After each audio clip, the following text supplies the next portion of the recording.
Are we ready? Let's go.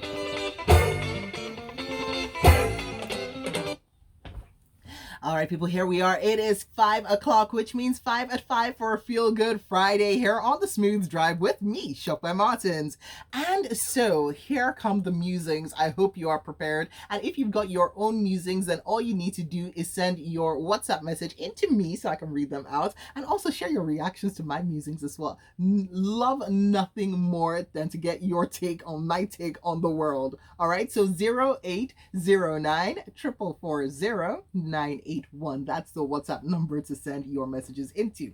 Okay, so my very first musing is, and I think I gave you a preview of this at the beginning of the show, is about our information. So I lost my driver's license over the festive period and I tried to get it renewed like a good citizen. Come on, Shopsy, pat on the back. Anyway, so as I was trying to get it renewed, or I was trying to get a replacement, actually not renewed, I tried to get it a replacement. So I was told replacement no day, it's not a replacement kind of issue. What this is that you either renew it and then all the time that I spent getting it to last until next year gone, I would have to renew it and it starts again from this year. Okay. Or I can just use a photocopy. And by the way, this is not what led me to my musing. There was no option for the reprint or replacement. But what led to today's musing was the fact that in order to get a renewal, I had to go and recapture my biometric data. Why? Have my fingerprints changed? Have my eyes changed? Has the color of my eyes changed? I mean, are we living in face off where people can just swap faces left, right, and center and swap fingerprints? I don't understand. Why do we keep getting hounded for our data? And that's my musing. Because we have got to be one of the most captured people in the world. You can take captured to mean anything that you want at this point. And yet they still can't find terrorists with all of this biometric data that they've captured, by the way. Just saying. So that's musing number one. And musing number two is because this traffic has been dealing with me, and I'm sure it's been dealing with us, left, right, and center. And sometimes there's so much traffic that it makes me miss the times that I never lived through, but the times when we had alternating days where if you had your license plate ending a even or an odd, you would get to go out. So the odd numbers went out one day, the even numbers went out the next. I mean, I know we can't go back to those times. Can we? Can we? Can we go back to those times? But yes, no. Freedom of movement. But yeah, sometimes it just gives me that nostalgic feeling of, okay, there was a point at which maybe the traffic was a little bit better with that, but I know that people also used to change their license plate. So what am I saying? Anyway, and that also brings me to my next musing because I'm still in this feeling of nostalgia, right? And it's like things have not really gotten as good as we want them to get, which is why perhaps we feel nostalgia for things that we probably shouldn't. But the nostalgia came along when I was thinking about the alternating license plates. I started thinking about environmental days. I kind of missed the days of environmental where everybody stayed at home and we all cleaned. What about you? I remember bringing this up with someone. They're like, no, that's because freedom of movement. We should be allowed to go wherever we want, whenever we want. And I was like, I understand that. Theoretically, I understand that. That's fantastic. But also, I just miss it. I miss knowing that everybody was indoors at the same time doing exactly what they were supposed to be doing, except for essential services, of course. But everybody was gathered together doing the exact same thing, and that was cleaning. Yeah. And even now, I keep seeing the streets cleaners sweeping and sweeping and sweeping, but the dirt is still there. It never goes away. It's still there. So yes, I miss the days of environmental. Oh, meanwhile, Gary Meaton has sent in a message regarding the first my first musing about our biometric data. He says that's because the captured data is not preserved. They don't keep data. Well, that just made me more annoyed with the fact that I now have to go and give my biometric data for that. Only to do what? For it to be thrown away? I don't think so. All right, so let me move on to musing number 4. And actually, I've got a two-fer musing, right? I don't know how you guys are going to feel about this one, but this is my musing and this is what I'm going to say. So, this is a two-in-one musing inspired by this YouTube video that I watched, and it was called Dating Different. And there, in this particular video that I watched, there was this woman called Mahogany.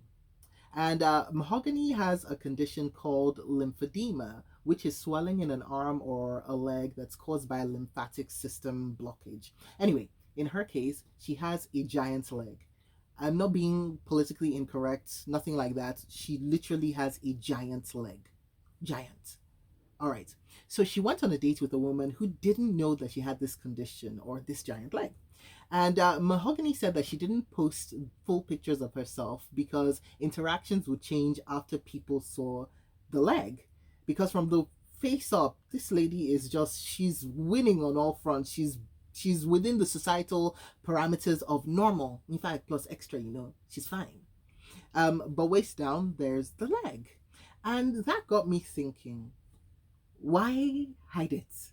Because it's not like it's something that is on the inside or that you can hide forever. It's something that once a person sees you, they will see you, right?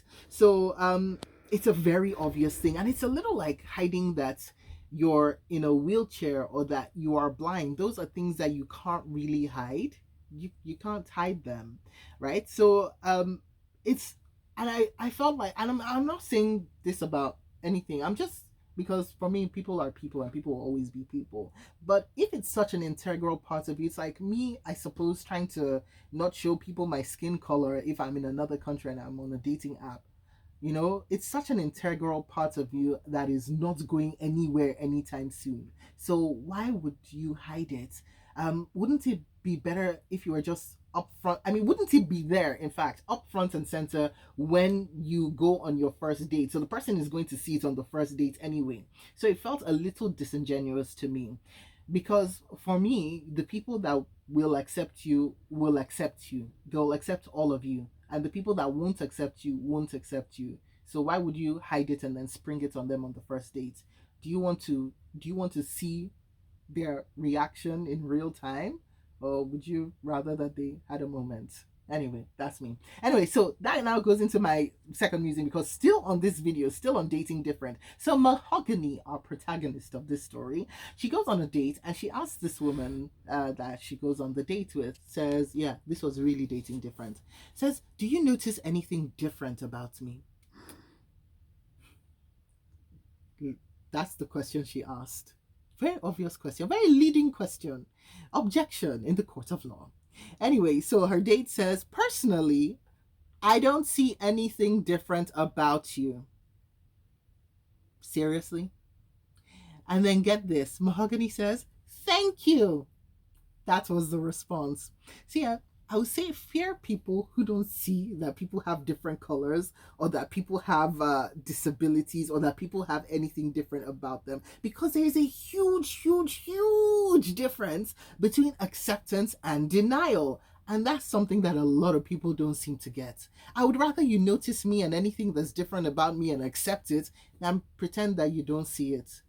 All of those people that say they don't see color, unless you are medically unable to see color, and there are some people who can't see red and green, I understand that. But unless you are medically certified as not being able to see color, you see color. So what does that mean? And therein endeth the musings, people. 5 at 5. And we're done. You can go catch it up on youtube.com/smooth981FM Lagos, and I'm sure we'll be sharing snippets for you across our different social media platforms. We are at smooth981FM on Twitter and at smooth981 on Instagram. Coming up, I will have the Smooth Auto Shop for you with Gozie Guinea joining me in just a bit. The music moves you.